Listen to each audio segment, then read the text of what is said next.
Well, it looks like this is going to be one of those years where grasshoppers are out of control. So it seems like, you know, if it's not pandemic and if it's not drought, then it's pestilence. And this year we've got pestilence, and so lots and lots of insects. Aphids are going crazy. We're really seeing a lot of grasshoppers and higher populations of insects, probably because of the mild winter that we've had. So there's a bunch of different options that you can do to control grasshoppers, but you want to start early and you want to make sure and stay on top of them, because as the grasshoppers get bigger, of course they eat a lot faster, and so they'll consume your plants. There's a couple really good insecticides that are available, 7 and Bug Blaster. These will do a great job on grasshoppers. The Bug Blaster isn't labeled for use on vegetables, but I've used it all the way around the perimeter of my garden. There's fields next door. Grasshoppers are coming from those open fields. Bug Blaster knocks them down really quickly. It gives you a couple weeks residual as well too, and if you can stop those grasshoppers while they're small, we can really get them under control. The 7 does a great job as well. This is a new formulation of 7. This isn't the old version of 7 that was around for about 60 years. This is a brand new formulation.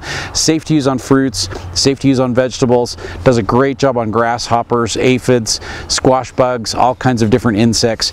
And your limitation from when you spray to when you harvest is only about 1 to 3 days, depending on which plants you're using it on. So you've got some really great options for knocking down the grasshoppers really quickly. But if you want to go for some more natural options, we can talk about those as well too. So one of my favorite ways to stop grasshoppers is with a little bit of, it's not frost cloth, this is a seed cloth. It's a finer material, it's a lighter weight, and it's thin enough you can almost see right through it, but it allows water and it allows light to pass through, but it won't let bugs go through.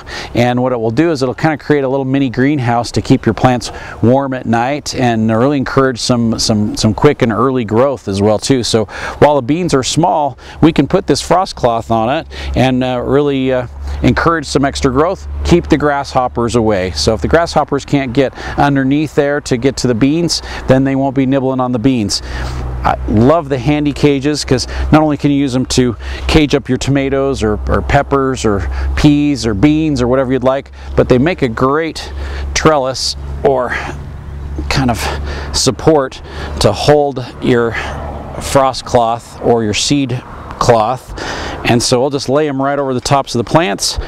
When it's cold, it definitely gives you that extra layer of insulation for your plants. But right now, since we're trying to just keep the bugs off, and I've got spikes already put into the cloth so that when the wind blows, because it blows here at my house like all the time, it doesn't blow away. So we'll just take that cloth. I've got it doubled up right now, but we'll just go right over the top of the beans. And the handy cages keep the cloth from sitting on top of the beans, so it'll protect them, keep those bugs away. We'll want to make sure and seal off the ends as we cover the entire row so that the grasshoppers can't get underneath there to do their damage. But you know, a little covering like this not only helps with frost protection, but it really helps to keep the insects off as well too. You can use it on broccoli, you can use it on cabbage, on cauliflower, to try and keep the butterflies from coming in and laying their eggs on the plants, so you don't have cabbage loopers nibbling on your plants. It really is a great option to keep bugs away and out of your garden, and hopefully not doing any damage as well too. So you've got some mechanical ways to keep those grasshoppers away.